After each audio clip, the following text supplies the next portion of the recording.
important things, or the most important thing of the day, onto the spotlight. They're coming. They're here. And by they, of course, I mean aliens. NASA holding a first public meeting on UFOs. So why now? What are they saying? And more importantly, or most importantly, what aren't they saying? The glorious mystifier Uri Geller here in studio in the flesh. Thank you so very much, Mr. Geller, for coming on the show. We really appreciate it. So let's start with the basics. The U.S. government is dubbing it unidentified aerial phenomena. Yeah.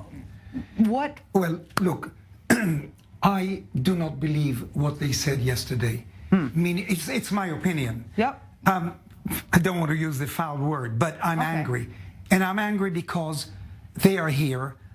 There is footage of UFOs. You can hear pilots, and this was released not long ago by the Pentagon. You can hear pilots screaming in their cockpit. Oh my gosh, what is this? And many of these films are out there. We are being visited. Now, I'm not sure that every craft has an alien inside it. Okay. But they're probes, and they're not from here. Now, why don't I believe them? And I'll tell you, and I'll run you through a series of photographs. Okay. And I'll show you evidence, because I've seen things with my own eyes that blew my mind. So, let's go. Werner von Braun was a Nazi.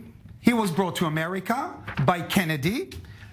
That's him in Germany, because he was a genius, a rocket genius. He built a V2 that flew from Germany, fell in London. Okay. They used Dr. Werner von Braun's brain to get the astronauts on the moon. Without him, there would be no moon landing. No Neil Armstrong. Edgar Mitchell, yeah, who came to convince me to leave Israel through CIA contacts, tells me, Uri, Dr. Werner von Braun wants to meet with you. I say, okay, but you know, I'm Israeli, I'm Jewish. Yeah. He was not his cup of tea. But my curiosity killed me. I said, let's go. He takes me, Mitchell takes me, Edgar Mitchell, the sixth man to walk on the moon, takes me to a secret NASA base. I have my little Minox camera, which was given to me by the CIA. I give it to my brother-in-law and I say, take a photograph, because nobody will believe me. This is, I mean, it's a hard to see. We can see. But clearly. that's Edgar Mitchell, the sixth man on the moon, Werner von Braun, CIA man, and me. And you. Werner pulls out a little piece of metal from his pocket. You can see him. He's showing it to me, and he says to me, Uri, touch this. Tell me what you feel. I touch it, and I say to him, Werner, I don't think this is from here. He says, you're right. Follow me. He takes me to this room in the back. Okay. That's his personal office. In the room, there is a safe. He bends down, he opens the safe, and inside the safe I see a piece of metal. I've never seen such a color before. It looked like it was almost breathing. He pulls it out. It's not heavy. He says, okay, now, Uri, put your hand on it. Yeah. Touch it. Put the palm of your hand. Tell me what you feel now. And I place my hand on the piece of metal, and I tell him, this is definitely not from Earth. And he says to me, Uri, you're right. This is a piece of a UFO that crashed on our planet. Now, hang on. This is a different ballgame altogether. I always believed in extraterrestrials. I went to see movies in Israel when I was a kid about UFOs landing. But this is coming from the mouth of Dr. Werner von Braun, who put the Americans on the moon. But this is not the end of the story. Then he tells me, come with me. He takes me out to this parking lot. NASA parking lot next to his office. He puts me in his limo, a driver. Yeah. He says, sit next to me. He tells the driver, drive. We come to a huge concrete building, nothing written on it. Soldier opens us a door. He takes me down to the belly of the building. We descend 3 flights. He puts an Antarctica, NASA Antarctica warm coat. He puts one on, I put one on, and he leads me into a refrigerator room. When he opens the door and I enter that refrigerator, it's massive. Okay. I faint. Oy. What I saw there. And there are red lines, you know, because of my contact with certain agencies, I'm simply not allowed to talk about it. But hey, come on. Of course they're aliens. That's my story. But okay, first of all, wow. 2 questions, Uri, Mr. Geller. Uri. No, I'm blown away. First, why are they hiding it? B, why do aliens care about us? Oh, let's start with the aliens caring about us, because this is a beautiful planet. It's oh, it doesn't feel. Yeah, well, now maybe on the surface, but hidden under the seas, billions of tons of. Are there human-like? They're us-ish? Look, let's go back and look at how many people have seen UFOs. Millions. How many people have seen extraterrestrials? Yeah, hundreds of thousands. You cannot say that they're all lying. No way. You know what? Cut everything in half. Say 50 of them are just hallucinating. Exactly. What about the other 50? Let's cut that in half. Liars. Yeah. Making up. But there are those who really have. So why? Contact. Why not tell us? There are reasons. I can't go there, but there are certain reasons.